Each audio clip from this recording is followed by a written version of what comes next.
Howdy folks, hope you're all having a good one, and welcome back to A Gnome Abroad, where today we're going to be visiting sunny South Georgia. I've only been here once, but it is by far one of the most impressive and memorable places I have ever been to. Unfortunately, Microsoft Flight Sim does a pretty piss-poor job of representing what this place does actually look like. You're just going to have to use your imagination at some point. And that's kind of understandable because the simulator, it's just not very good at simulating places that don't have a lot of satellite data coverage. Places that aren't visited by people very often. South Georgia, for example, has no permanent human population. There used to be a permanent detachment of Royal Marines there, but not anymore.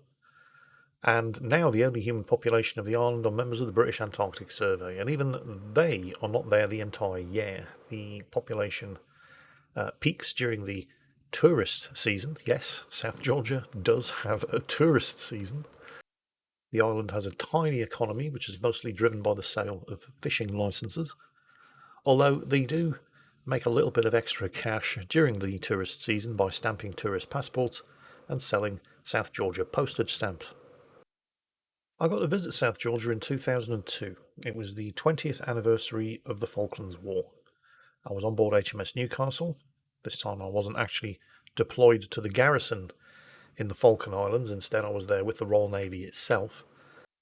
We provided the Royal Navy detachment for the remembrance ceremonies held in San Carlos Bay to mark the 20 years since the end of the war.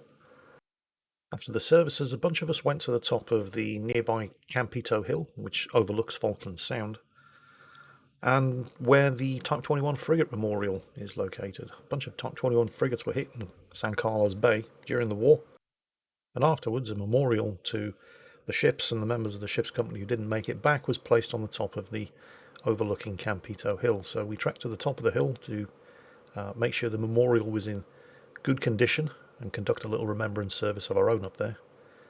And one member of our ship's company, leading seaman Cooper, nicknamed Henry, was a veteran of the Falklands War and had been on board HMS Amazon when it was hit, and he'd lost a few friends. So that got a bit emotional. Well, anyway, after we were done with all of the services and official duties in the Falklands Islands themselves, we got the opportunity to head over to South Georgia, do a little resupply run. There were a whole bunch of senior Army, Navy, and Air Force bigwigs and dignitaries who were in the Falklands for the 20th anniversary services, and we offered to take them all on a cruise through the South Atlantic and to South Georgia. More on that later. It got a bit embarrassing at one point. South Georgia itself, despite the fact, or perhaps because of the fact, that there is absolutely nothing there, was amazing. We stopped at King Edward Point, and we ran boats to ferry the ship's company ashore for a few hours. It was the middle of the winter. Everything was covered in ice and snow, and there was nothing to really do at King Edward Point other than get your passport stamped and maybe buy some of the island's postage stamps, which are exceptionally rare. So, if you're into collecting stamps, you'll be horrified to know that I went to South Georgia and did not buy any of the postage stamps. But what a bunch of us did do is, well, you see, King Edward Point, like most things in South Georgia, is located at the foot of some extremely steep mountains. Mountains which were covered in snow and ice. And spotting an opportunity, a whole bunch of us raided the naval stores for some big old industrial strength Royal Navy bin bags. The good old Pusser's black gash bags. Climbed to the top of the mountain and then threw ourselves into these bin bags and slid down the mountain, somehow managing to narrowly avoid breaking arms, legs, and heads and all of the rocks that were sticking out, all scoot off the bottom of King Edward's Point and into the Antarctic Sea. I don't know how nobody managed to kill themselves doing this, but, well, they say fortune favours the brave, or is it the stupid? I don't know. Now, if you head further down the bay from King Edward's Point, you'll come to the old abandoned Rivican whaling station. If you've ever seen Aliens vs. Predator, the old abandoned Antarctic station covered in rust and ice, that's exactly what Grytviken looks like. Except Grytviken is covered in hundreds of elephant seals. Elephant seals just lying around everywhere. You can walk right up to them, although I don't recommend it because if you get too close, they do get a bit upset. But they're elephant seals. I mean, they're not hard to outrun, but you wouldn't want one to roll over onto you. Now, if you continue past Grytviken to the other side of the bay from King Edward's Point, you'll come across a very small monument, but a very important one. This is the grave of Ernest Shackleton. Why is Ernest Shackleton buried in South Georgia? It's not like there's a cemetery there, it's just the one grave. And who the hell is Ernest Shackleton anyway? I wouldn't be at all surprised if most of you had never heard of him. Well, don't worry, you're about to. Ernest Shackleton was the man in charge of the ill-fated British Imperial Transantarctic Expedition of 1914 to 1917. His ship, the Endurance, left South Georgia on the 5th of December 1914 for Antarctica via the Weddell Sea, and upon arriving in the Weddell Sea, encountered pack ice. A lot of pack ice. And by January the 19th, the ship was completely stuck. By the 24th of February, with the ship still stuck in the pack ice, Shackleton gave in to the fact that they were there for the winter.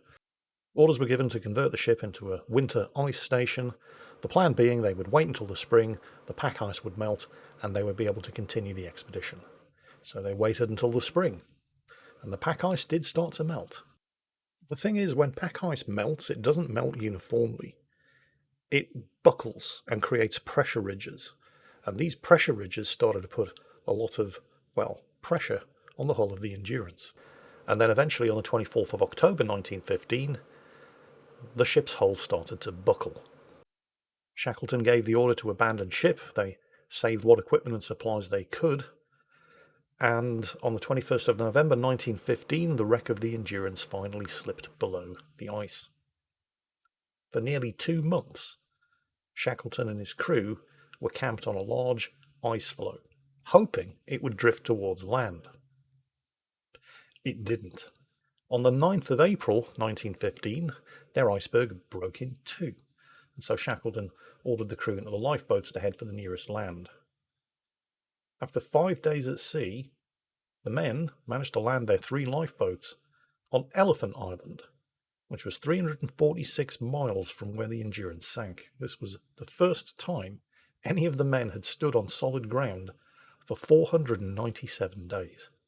The problem with Elephant Island here is that it is an utter hellhole. There was no food on the island beyond what they could fish, and it was so far from shipping routes that there was no chance of rescue.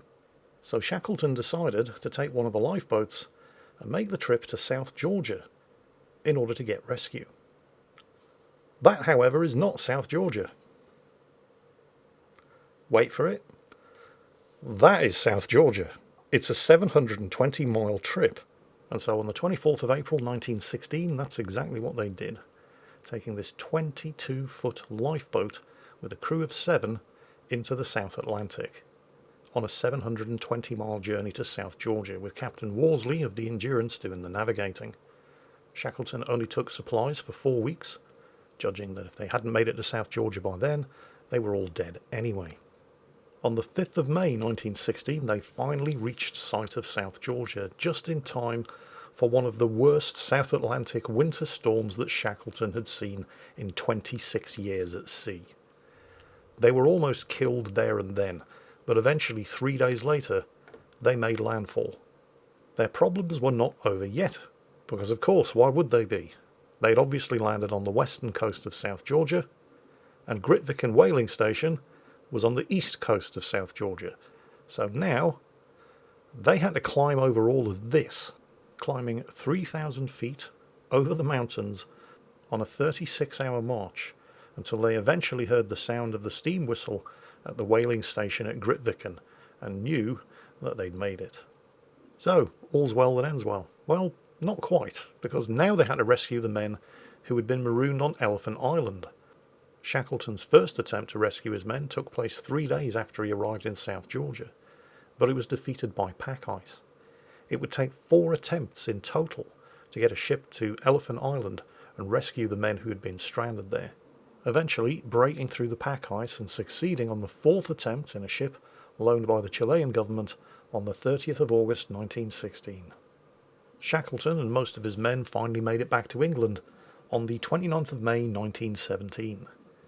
The First World War was in full swing, and so as a reward for their Herculean efforts, they were all packed off into the Army or Navy and sent off to fight.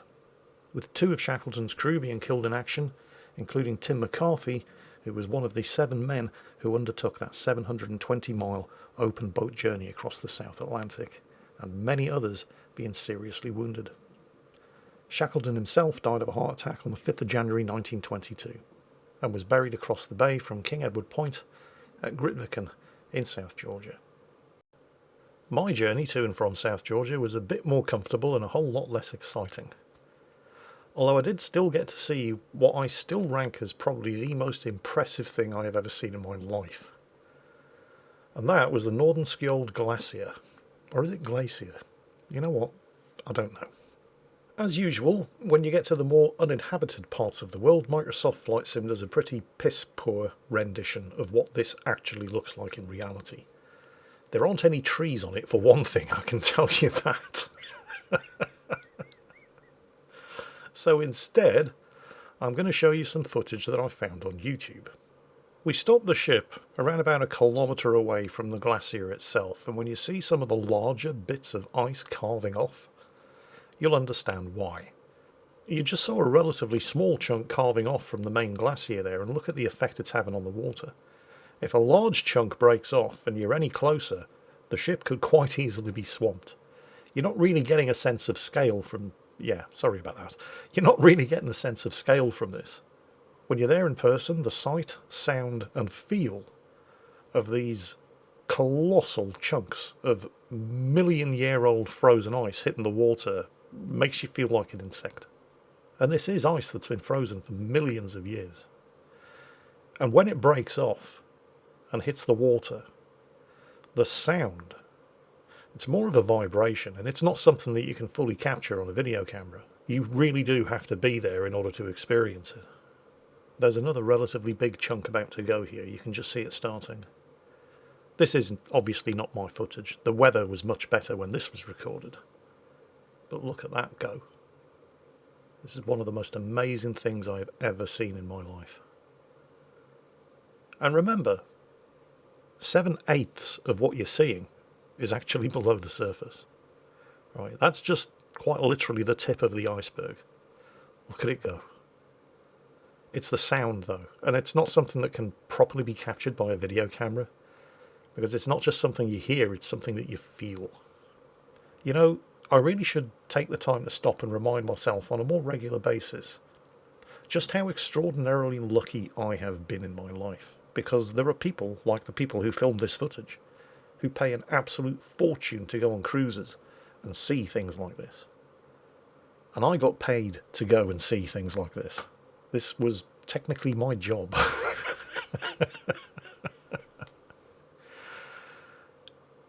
Oh, there it goes. Yeah. This is more or less exactly what I saw when I was in South Georgia. Unfortunately, I was there in 2002, and phones basically had shitty little monochrome LCD screens and didn't have HD video recording capabilities. So I wasn't able to record any footage of what it was like when I was there, but this is a pretty good representation.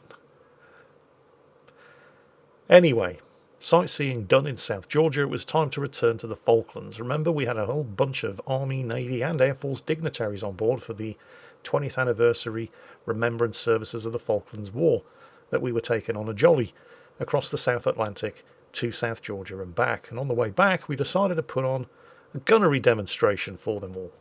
Because on the way back, totally unplanned, we ran across a massive tabular iceberg just floating in the South Atlantic. So we thought, let's shoot it up, purely for the entertainment of our guests. And since I wasn't actually doing anything important at the time and I hadn't seen the ship's main gun fired in anger before, I headed down to the flight deck to get a grandstand view of the firepower demonstration.